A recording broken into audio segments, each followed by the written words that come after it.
Bonjour, my name is Francois Dumoulin and I'm a visual effects supervisor at Rodeo FX. Today we're going to be looking at some of the creature work that we've done on Lovecraft Country Season 1.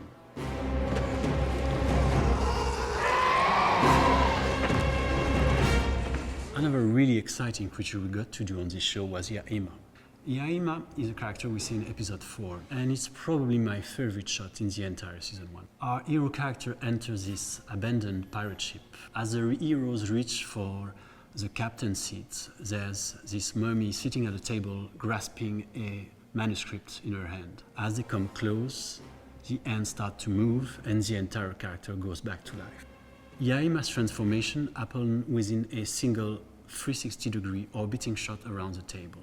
We start with the mummy, and as the camera starts moving around the table, the lungs of the mummy start to fill with air again. She starts to breathe, she starts to rise up, and as she rises up, she begins to transform back into a young woman. So we needed to deal with a lot of different challenges here. We also needed to dial in the different level of the transformation and choreograph them for the camera. We really want to be able to dial in the individual property of the desiccated skin of the mummy to the very fresh skin of the young woman. First thing we did was to do some paint over, which is doing some Photoshop image on top of the plate, explaining what the intention would be for the different stages of the transformation. We really wanted to go for that practical look, almost a stop motion feeling sometimes, like we wanted it to be very jittery, very organic and not CG at all.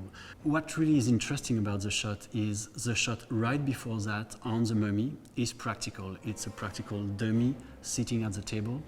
And the shot right after that is a live action shot of the actress. So we really have a cut to the assets and cut out of the assets that needed to match perfectly.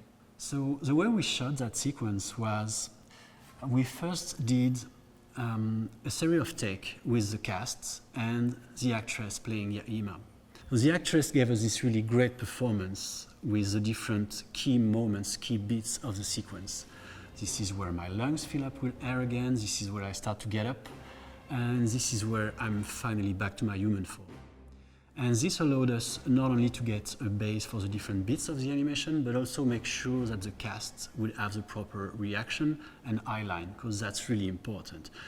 We then did a series of takes with the cast, but with an empty chair. And that's where you can tell that they're really good actors, because all of the timing and all of the eye lines were exactly spot on, almost frame accurate to what we've been doing with the actress for the blocking. So that empty take with the cast and an empty chair become our master plates. After that, we then proceeded to animation.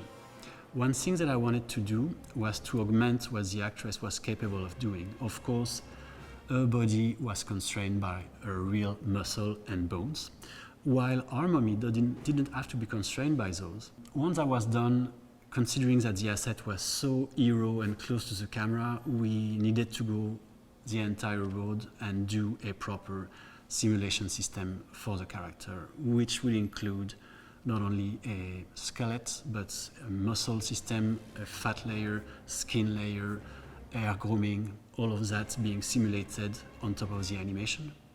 And what was really interesting about all of those layers of simulation was that they had to deal with two different states of the asset. We had the very desiccated body of the mummy, which is almost muscle-less, just skin and bones.